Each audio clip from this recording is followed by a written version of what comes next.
Hey guys, welcome back. So today I wanted to talk about the OnePlus Nord CE5G.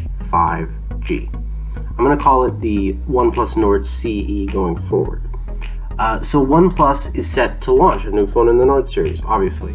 It's the OnePlus Nord CE, and it's been rumored for a while. And recently there were some leaks that have come out, some reporting, I should say, from Android Central, from a source close to the project that confirmed a few details. So first of all, one detail that's been confirmed by OnePlus is the device has been confirmed to launch at an event on June 10th alongside OnePlus TV models.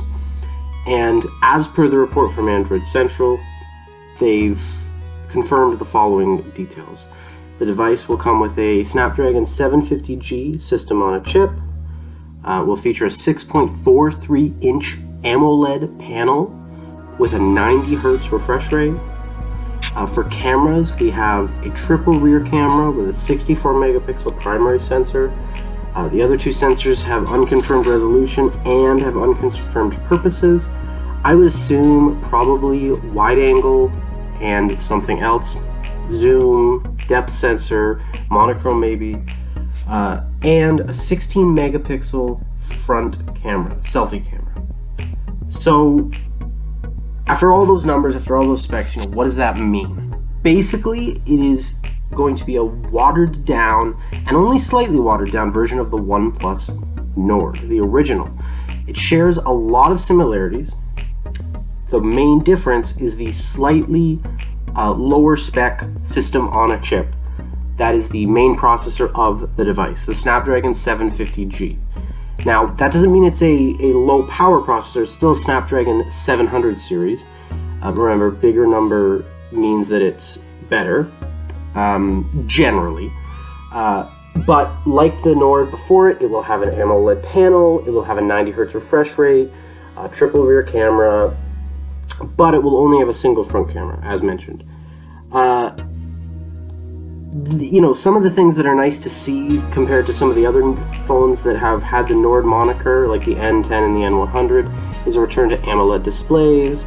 The high refresh rate is also nice to see. We saw it on the N10 and the N100, but it's still nice to see. And in terms of comparisons, just to give you a sense, these devices will perform similarly to devices like the Galaxy A52 or Moto G5G.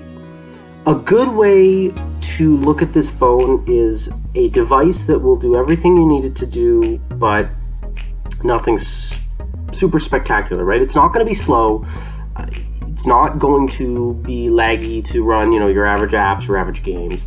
But it's also not a Snapdragon 888 or even something like an 855 or 865 from, 1 or 2 years ago.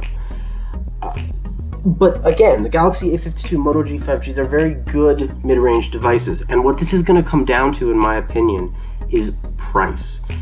These devices are going to come down to their price, right? When you don't have the highest end possible device, what matters is the compromises to the price ratio. And I think this is a well-equipped phone, assuming it hits around the same price as the Galaxy A, sort of 52-ish, right? In that range. Between $300 and $400, but not more than that. If they're trying to push higher than that, I think they're going to run into some trouble. The one big downfall for these devices is, like with the original Nord, they are not going to be released in North America, at least not as of yet. The main launch markets are India and Europe. And many people have wondered why, and I truly believe that it's because OnePlus doesn't want to cannibalize their sales in North America. What do I mean by this? What I mean by this is that in North America, you go into a carrier store and you get sold the highest end model and you buy it because you're only paying a little bit more each month. It's a lot easier to make a sale on an iPhone or on the Galaxy S21 Ultra because you're only paying a little bit more per month and direct comparisons are not done as much. However, in markets like India and Europe, they don't do it that way. they buy their phones unlocked from the device maker. And take it from me, from experience, I, in North America, have bought devices from the device maker.